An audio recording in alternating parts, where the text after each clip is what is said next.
ध्यान देंगे तो ये प्रश्न आपके माइंड में एकदम उतर जाएंगे और इसी टाइप से क्वेश्चन आप बना करके भी आ जाएंगे तो आपका पूरा का पूरा नंबर मिल जाएगा। दिया हुआ है यहाँ पर कि tan a माइनस बी का मान 1/√3 है, तो यहाँ से ले लेंगे हम लोग कि tan a माइनस बी का मान 1/√3। तो आप सब बता सकते हैं, है ना विद्यार्थी जी, कि 1/√3 कितना का मान होता है? तो कह सकते हैं कि सर ये tan 30 का मान होता है ना। tan से tan जब कैंसिल कर देंगे तो आपका एक समीकरण बन करके आएगा a माइनस बी बराबर 30 डिग्री। ये हो गया समीकरण 1। और उसी प्रकार से एक और दिया हुआ है आपके पास कि tan a प्लस b का मान कह दिया √3। अब बताइए आप कि √3 tan कितना का मान होता है? तो कह सकते हैं कि tan 60 का मान होता है ना।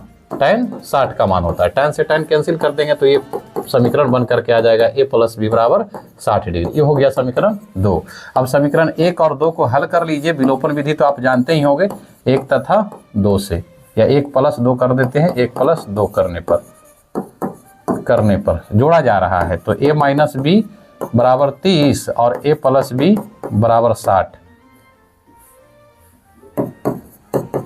60। जैसे ही आप यहाँ जोड़ रहे हैं तो जोड़ दीजिए 2a, इधर प्लस माइनस कैंसिल हो जाएगा, इधर जोड़ेंगे तो 90 हो जाएगा। काट दीजिए, a का मान कितना आ गया 45 डिग्री।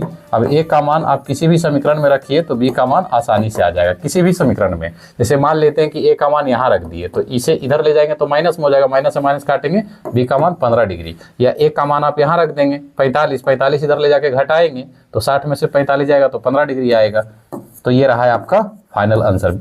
और विद्यार्थी जी इसी प्रकार आपको एक क्वेश्चन हम देने जा रहे हैं HW में। तो बताइएगा इसमें कि साइन स्क्वायर 45 है ना, साइन स्क्वायर a कर देते हैं, साइन स्क्वायर a और प्लस कॉट स्क्वायर a का मान क्या होगा? इसका आप लोग बना करके कमेंट बॉक्स में जरूर कमेंट कीजिएगा। चूंकि a का मान आपको हम निकाल दिए हैं, इसे हल करके आप बताइएगा, है ना, कि सर ये क्वेश्चन का आंसर इतना आएगा।